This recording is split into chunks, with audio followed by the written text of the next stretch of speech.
Women Wednesday edition of Liquid Lunch on Newsmax TV. I'm John Tobacco. We have a wicked Women Wednesday show coming at you today. All kinds of great guests. We're going to kick it off with a man in the leadoff spot today. That's Curtis Ellis. But before we get to all that and more, down at the New York Stock Exchange yesterday, everyone's hair was on fire. The market was down 300, 400, up 200 today. Things are looking fine. On the Bitcoin front, 7,500 is right on the horizon here, up 150 bucks today. That's good news. And it's always good news when I'm back in the studio and reunited again with my co-host, Frank Morano. Welcome back, John. Frankie, how was Florida? Great to be back. It was wonderful. Since you and the team put together a great box of joy for me. This is a box. How do you get in it? Like it's wrapped. I think we have to break it open. We're going to consult. Oh, it's like a piggy bank. Yeah, one of your brothers assisted in the construction of this box, Uh-huh. so we're going to consult with him. I think we're just going to have to break it open. But So at some point when it's overflowing with suggestions Exactly. on how to make the show better. well, they're not necessarily how to make the show better. It's just suggestions. Suggestions like I should go on a diet. Right. I should quit smoking. We're hoping those suggestions type don't of come. suggestions. No, I'm thinking. I'll give you an idea. Like I'll give you one of my suggestions that I wrote out yesterday. Yes. I actually only wrote in one, although that you listeners or you viewers can help with, because the only time we had whiskey here was when one of your friends came and donated a beautiful bottle of Macallan 12. So Tone, Amato, and Johnny Curdy brought down a beautiful bottle of Macallan. So let's see the other John Tobacco friends step up. Where is the Riddler? Where is Remo Apria? Where is Freddie of Freddie's fame? Freddie sends the food. All right. I haven't seen any in a while. But anyway, so I think it would be so great, just like Soupy Sales called for kids to pull the money out of their parents' pockets and send it to him at the television station. We're calling upon you to send us some whiskey. You know how they had the patriotic, send your boy, send a salami to whomever in the army, Send a salami to someone in the army. Yeah. To your boy in the army. Send a whiskey to help keep Liquid Lunch liquid, right? Oh, okay. 350 Broadway, New York, New York. Well, we're, as the zip always, noon to 2, Monday to Friday. We're in the Question Tequila Studios. Just Jason stop by. Sent us down 36 bottles for the big celebration last week. You can tune in on Saturday to the best shots of Liquid Lunch at 5 p.m. to check out all the behind the scenes and the best interviews of the week and all the mayhem that was going on the big grand opening party. And speaking of mayhem, Frank, I'm a little congested, as you can hear. I'm probably going to need a brown drink before this show is over to try to knock this flu out of me. But I need a drink on more than one front, okay? Oh, boy. Number one, before you get into the frankly, Yes. I know you covered a little bit of this yesterday, but for those of you watching at home and hearing about Bloomberg is spending all his money and he's going to be moderate, Mike Bloomberg is running as a presidential candidate.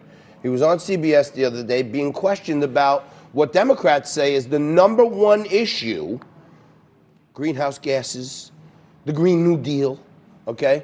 I want you to take a listen to this. Listen closely, and then me and Frank are going to talk about it.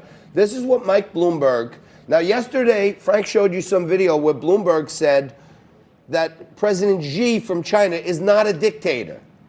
I don't know what world Bloomberg is living in. But now today, if you're thinking about voting this guy as a Democrat and you care about the Green New Deal, take a look at what he just said about greenhouse gases. The United States currently accounts for about 15% of global greenhouse gas emissions. Yes. China accounts for roughly 30% of greenhouse gas emissions. How do we, even if we get to net zero, how do you get China, India, and the other countries to be good partners? China is doing a lot. Yes, they're still building a bunch of coal-fired power plants. And they're still burning coal. Yes, they are. But they are now moving plants away from the cities. The Communist Party wants to stay in power in China, and they listen to the public. When the public says, I can't breathe the air, Xi Jinping is not a dictator. He has to satisfy his constituents, or he's not going to survive. He's not a dictator? No, he has a constituency to answer to. So, Frankie, you showed the second part of that yesterday, where he said he's not a dictator.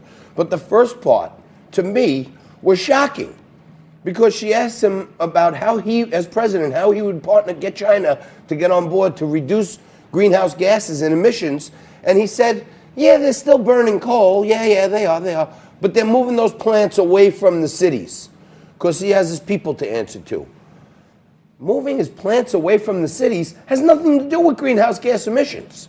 Frank, dictators don't want to kill their people who are working for 50 cents an hour. They want them to live till they're 90. So it's not even an answer. And this guy's running for president. I thought that was a very weak answer on a subject that Mike Bloomberg is supposed to be an expert in and something that he's been advocating for a long time.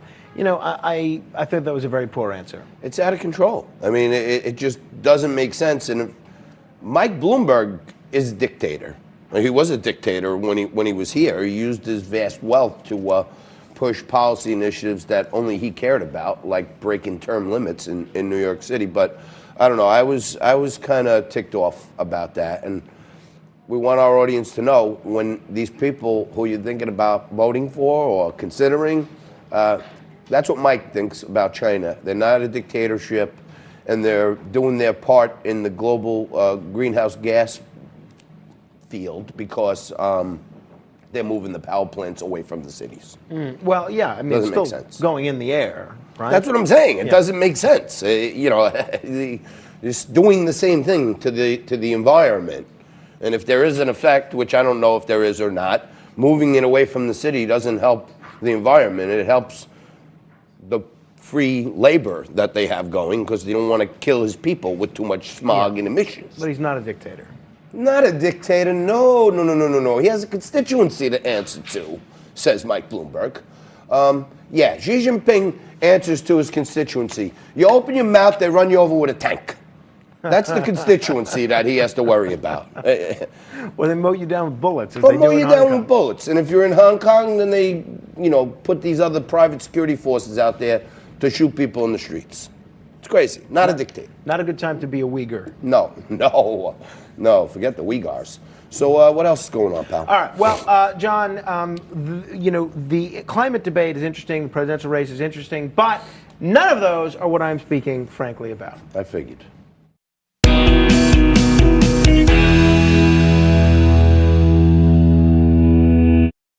So over the last few years, maybe more than the last few years, we've seen a number of American icons, a number of people that have been integral to American history. When I say America, I mean the continent, not necessarily the country, be vilified as just evil. We've seen it with Christopher Columbus, who we grew up thinking was a good guy. Now we know he was a bad guy. We've seen it with people like Andrew Jackson and Thomas Jefferson. We grew up thinking maybe they were good guys. Now we know they're a bad guy. Then some others really cause you to scratch your head. John Wayne. They were trying to rename the airport in Orange County because John Wayne is too controversial. Even Kate Smith. Kate Smith, this incredible American icon. The Yankee fans loved her. Philadelphia fans loved her. Probably the only thing Yankee fans and Philly fans can agree on is Kate Smith is a real American icon. She's too controversial. But now we've finally done it, folks. We have finally crossed the deep end. And it's very apropos that we're in the spirit of the holiday season because now the most controversial guy around is Rudolph the Red-Nosed Reindeer. Take a look at these tweets that popped up while CBS was airing Rudolph the Red-Nosed Reindeer 2 nights ago. Evidently, they're blaming Rudolph the Red-Nosed Reindeer, this depiction of Rudolph the Red-Nosed Reindeer from this classic 1964 film, which CBS just showed 2 nights ago. They're blaming this for being homophobic and bullying. This is absolutely insane, and maybe this is an indication of the kind of story that wouldn't get any attention before Twitter, before people could take to their phone or their computer and just complain. Do we have any of those other tweets? None of those other tweets. But if you take a look... I think before Twitter, no one cared about this crap. Yeah, no, you know what I mean? How about that? One person... these are the musings of some nut jobs out there. One person put up there that, it's amazing to see the bullying and the harassment that goes on in this movie. Bad Santa. But, yeah, they're criticizing Santa, they're criticizing Rudolph's parents, they're criticizing the other kids. But, by the way, do we have a clip of Rudolph the Red-Nosed Reindeer? Can we show this? All right, take a look. This is a clip, ostensibly, of Rudolph being bullied. Take a look at this. Hey, you're okay. She said I'm cute. Ha! Come on. Oh.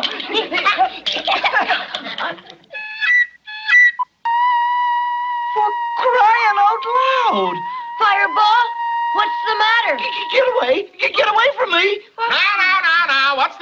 nonsense here, Box. After all, Hey, look at the beak. Hey, buy us new. Rainbow Paws, thanks now. Stop calling me names. Rudolph the red-nosed reindeer. Donner, you should be ashamed of yourself. What a pity. All of the people complaining on Twitter completely misunderstand the whole point of the movie. The whole point of the movie is that somebody that's different gets picked on, and then he learns, and so do the people picking on him, that his difference is actually a strength. He saves the day. That's a positive message for kids. I don't know who these people are that have the time to go to Twitter and complain about Rudolph the Red-Nosed Reindeer. Now, I saw one tweet where somebody says, oh, no wonder this is what we grew up with as kids. No wonder we're all a mess. No, if you look, this came out in 1964. The kids are a mess now. Take a look at what's happening to life expectancy in this country. Life expectancy in this country is going down. You know why? Because we're obese, we're killing ourselves, we're on drugs, and we're drinking ourselves to death. You can't blame that on Rudolph. Blame this on the fairy tale cartoons that kids are growing up with today, not Rudolph the Red-Nosed Reindeer. If you've got a problem with Rudolph the Red-Nosed Reindeer, one of the most iconic characters in American history, you ought to get a clue. That was the 1 minute, frankly speaking, that we just completed? Roughly. Okay. I like it. I mean, I asked him, how long is it going to be? 1 minute clip, 1 minute rant. Went a little longer, but a commentary. All I can say is this. How come they're not mad about the Land of Misfit Toys? Because that's like the squad. That's like the Democratic Party. They're the Land of Misfit Toys. Don't give them any ideas. All right, yeah. What about that? And in closing... Are you interested in trade at all? I care about trade. I care about tariffs. Curtis Ellis, one of the world's most renowned experts in this, is going to come up next and bring us back to reality. But I may play a host of a television show on TV. But in real life, I just want to be a dentist. We'll take a quick break. Back right after this.